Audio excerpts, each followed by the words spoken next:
Hanahaki, Alternate Universe, Adrienette, Miraculous Ladybug Fanfiction, Part 6. It was just her luck that Marinette had ran into him at the coffee house furthest away from his apartment and with Adrienne by her side. "Oh, hi!" she asked with a smile on her face. He hugged her quickly. "What are you doing here?" she asked. He motioned to the building next to them. "Concert. How are you and all your classes and all?" he asked. "They're all good. It's so nice to see you again," Marinette said, though she'd rather not Adrienne be there because explaining the situation was not going to be fun. "Did you ever get a call back from that manager?" she asked when they began to walk to Marinette's table. You know, the one where Adrienne was sitting at, looking as confused as ever. "Yep, I've been in contact with them since, but I'm not working with them yet. I want to do some solo stuff and then I'll join them," he explained. Marinette laughed a bit. It was such a typical move from him. Still being independent and underground and indie?" she said with teasing air quotes. He chuckled. "And you still don't know the difference between those three terms?" "Nope." Adrienne looked between them awkwardly. Hi," the blonde said with a shy smile. Marinette motioned between the two men. "Oh, well, Adrienne," she started. To her right, he began to laugh. "Aw, don't tell me you're embarrassed of me," he joked. Marinette rolled her eyes but laughed. "Adrienne, this is Luca. Adrienne's one of my friends," she said, ignoring the eyebrow flip that Luca gave her.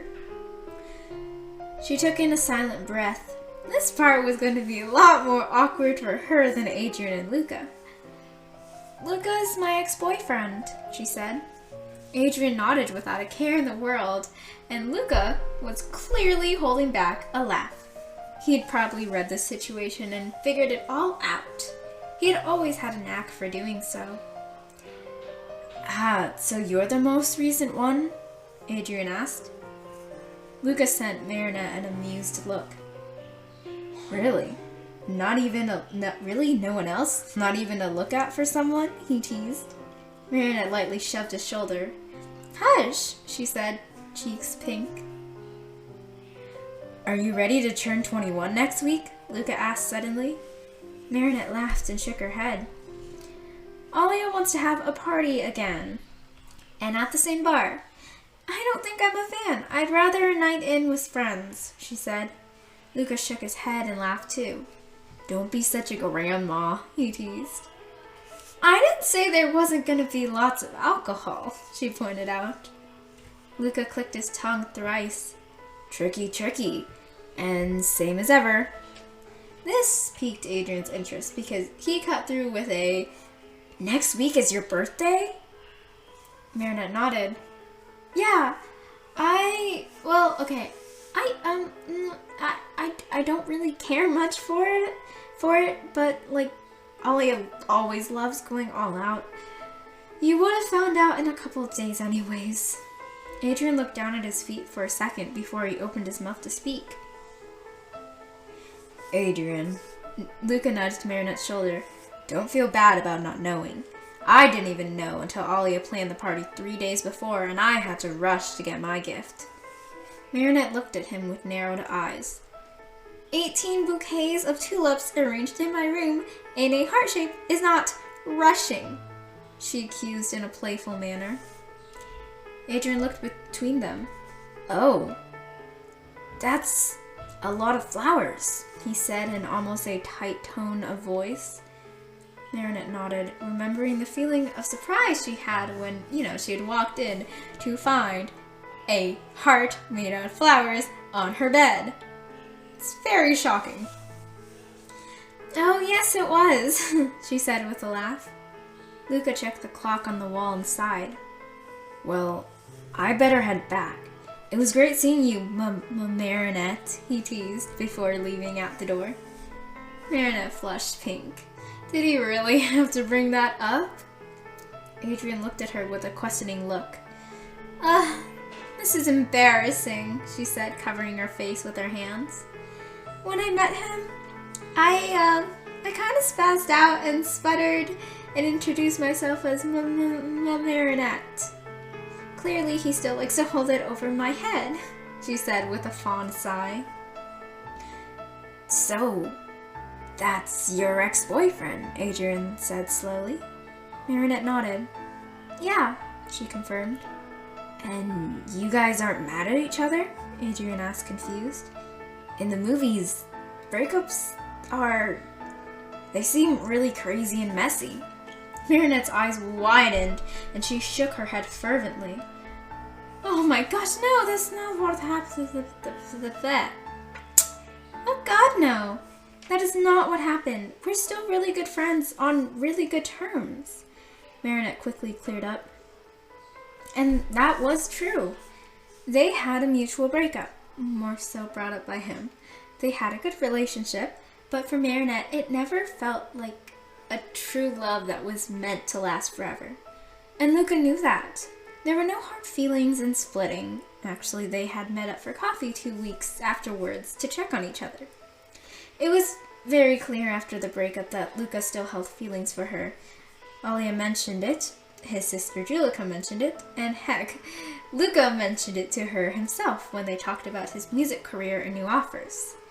But they were always mature about it, and he never tried to make them get back together, because that wasn't what she wanted.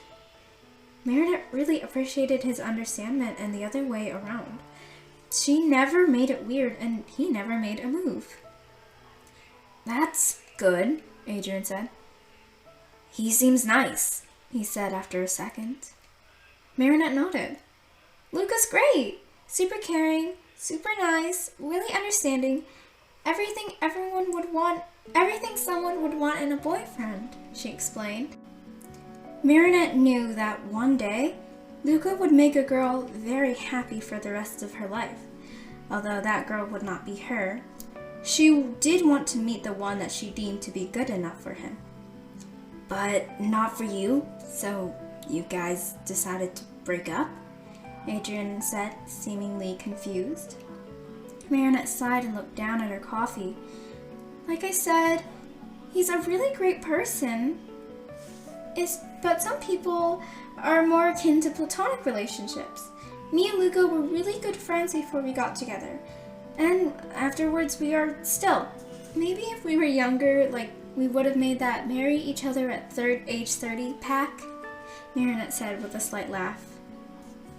So, you could have chosen to continue dating, but you decided to just be friends? Why would you do that? Adrienne asked. Oh, well, apparently he was a hopeless romantic too. Internally, whatever part of her mind that controlled her feelings, Marinette's head began to squeal excitedly. Sometimes it's better to stay friends, she said. Some relationships are more on the platonic side, like me and Luca's. It never had anything to do with us not being compatible. We work really well together. It had nothing to do with a big fight or anything bad. We're just better fit to be friends. When I looked at him, I just saw my best friend who just so happened to be my boyfriend. Personally, I prefer it to be the other way around. I like a lot of romance, but some people prefer the friendship aspect, Marinette explained.